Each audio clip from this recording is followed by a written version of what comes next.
This is Bernard Brault. This is part 2 of a video series I'm doing on interoperability with TDM Legacy Network. In the previous video, I described in extensive details this application and how it's configured using XTran.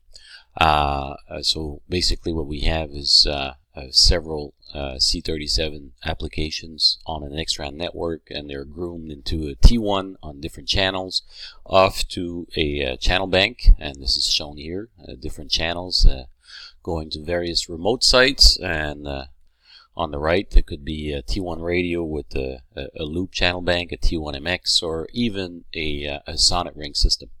On this particular video, what I'm going to do is focus more on this serial to C37 converter, because that's what is allowing us to have end-to-end interoperability, serial to serial, which otherwise would be impossible because there's no standard unless you use the same vendor end-to-end. So this is what we're going to start doing on this video, is doing some testing on this module.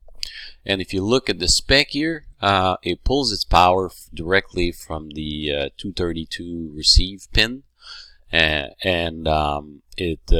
spec says that it's 300 to 19.2 kilobits per second, and it goes over a C3794. So eventually this is the way I'm going to do the setup. But initially what I'm going to do is connect the C3794 right there back to back between the small Schweitzer converters, and we're going to do a back-to-back test as a baseline. So this is what it's showing here. So one of the two Schweitzer C37 converter is going to be set to internal clock. That mode is there only for testing purpose, because in real live deployment you would be setting the clock here both to receive and be taking the clock from the MUX or from the XTran. But in this case you need to have one of them as a clock and the other one is receive clock. So there's a C37 back to back right there between the two modules, and here's a mirrored bit tester. So I'm going to make a pause here, set this up the way you see it, and then run the mirrored bit tester. And the mirrored bit tester as a web screen, so we'll be showing you that.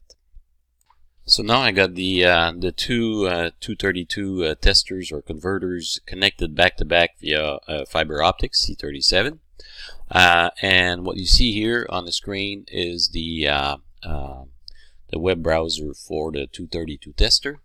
And it has two ports. So one is connected to the first C37 converter, and the other one is connected to the second port.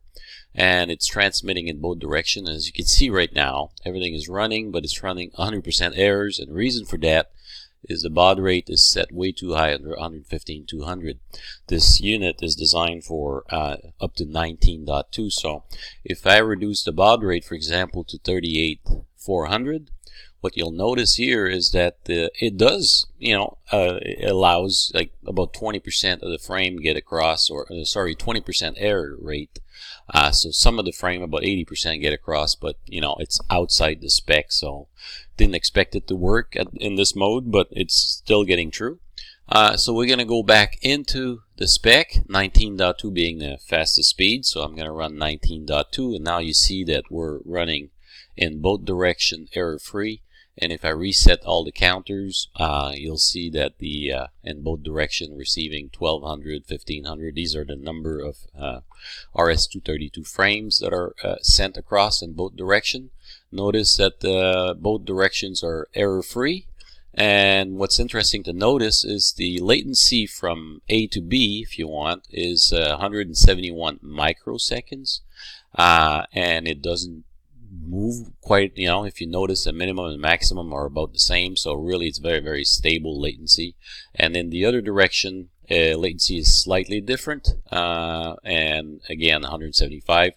The maximum asymmetrical delay that we're measuring right now has been at 12 microseconds. So this is These are all good parameters. I could run this at the lower baud rate, of course, as well, 9600, and notice at 9600 again, you know, similar results. So that's the baseline. According to the spec, I believe latency was going to be under 250 microseconds, asymmetrical below 50, and that's what we see right here.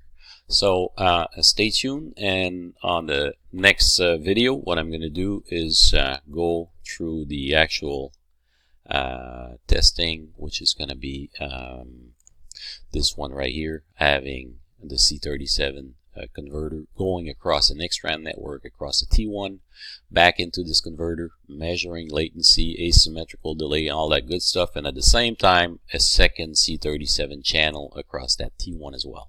So that's going to be done live on the next video. Thank you.